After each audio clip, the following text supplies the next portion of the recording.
of the month.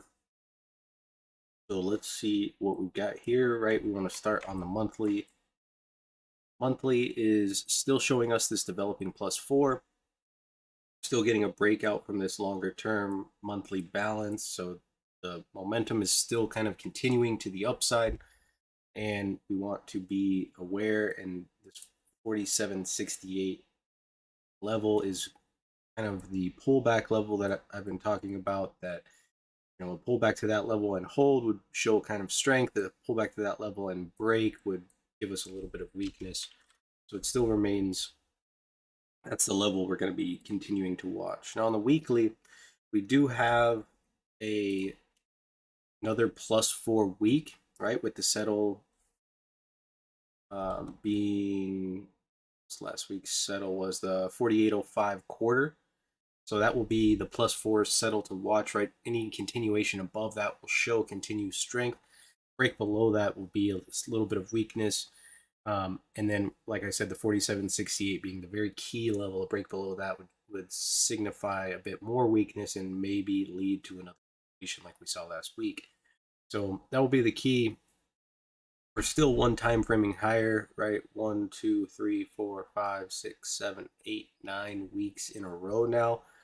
Still continuing to the upside, still making higher highs and higher closes. So we want to continue to monitor that, right? And continuation above those levels is really going to be.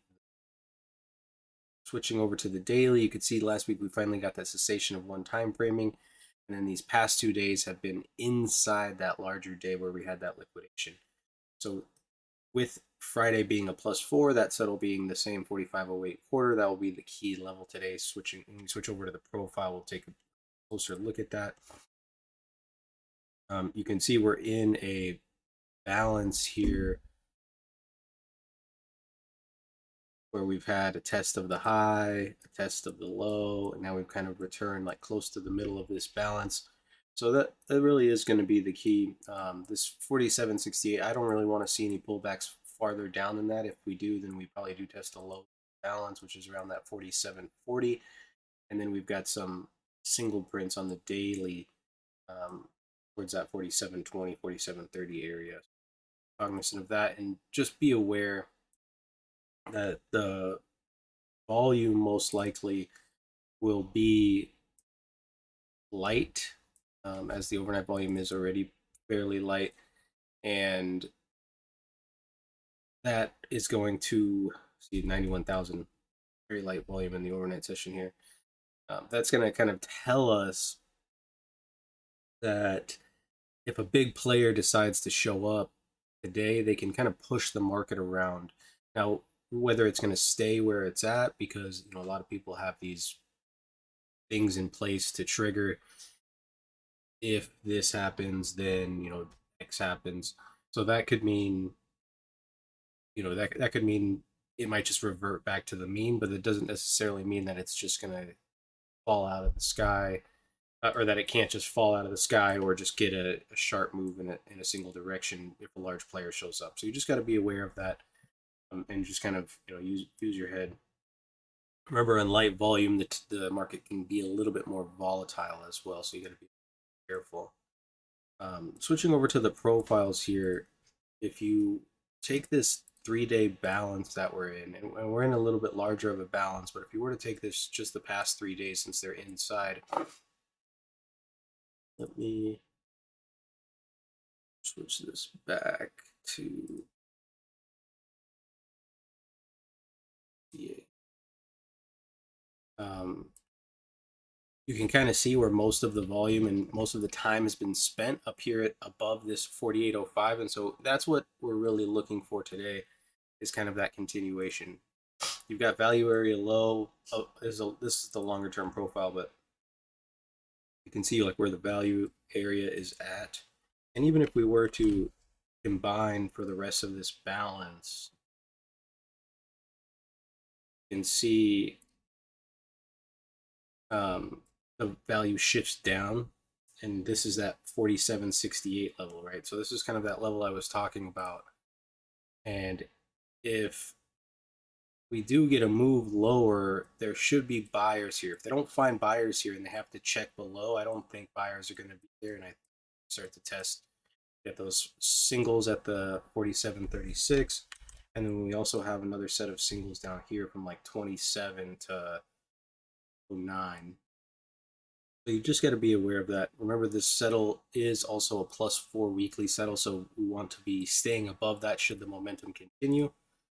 And then as far as today goes, you can see where we're at. So it's looking like play number one is going to be the play today. So we're looking really for a break of that value area high, test back into maybe this overnight point of control, which is about 48.11, and then a blast up above this week high and that VPOC that was set in from the 20th, right? And then above that. So got about 14 points here, and then another 5 points there, 6 points there. So you're looking for about a 20-point move, and then that settle or that Globex low is pretty much going to be your kind of end all be all.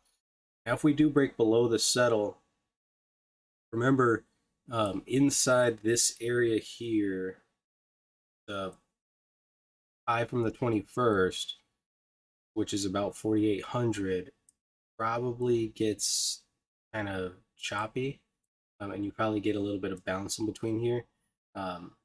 Once you start to see some closes, and like you guys know, I like to use that 10-minute chart. If we start to see some closes below this 4,800, that target's going to be that 47.81 or 82, whatever this VPOC is, and then 47.76. Return back to this previous day's value and try to find acceptance in that lower range. So, and then you can use the Globex high as kind of that level, or even the settle really is probably the best bet. So you're really not risking much. 5 points here on the downside to look for 20 points to the low side. And this will be kind of our break point. Remember, with the plays, you've got to wait until value area gets broken, right? So whatever side we break first, break the value area high, then we're going to be looking for longs, break the value area low, then we're going to be using that settle as kind of the break point. The line in the sand, as they call it. Another key thing here that we want to take a peek at is our COT report real quick.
So the dates on the COT report are from 13 to 19. So let's go ahead and match this together. So we got 19 here.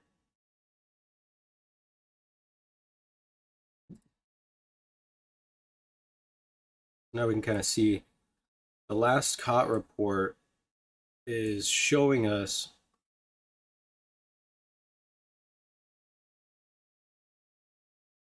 short covering from asset managers, short covering from leveraged funds, a closing of long positions from leveraged funds, and then actual buying from asset managers. So what we can kind of assume here is get this accumulation here from asset managers early on in the session, and then they start to cover shorts, which is buying, right? Buying. And that in turn forces more buying, which is what probably caused this gap. And this is, a different day it pops up. So what probably causes this buying here, and then you get a little bit of the market coming back, and even more short covering comes on, and this move lower is probably caused by these leverage funds taking profit on some longs. So you get that sharp move. That's more of a liquidation look, leads right into some excess, and then kind of just trails up. So leverage funds probably just start to cover shorts slowly and slowly and slowly, as they really don't get let out much. Um,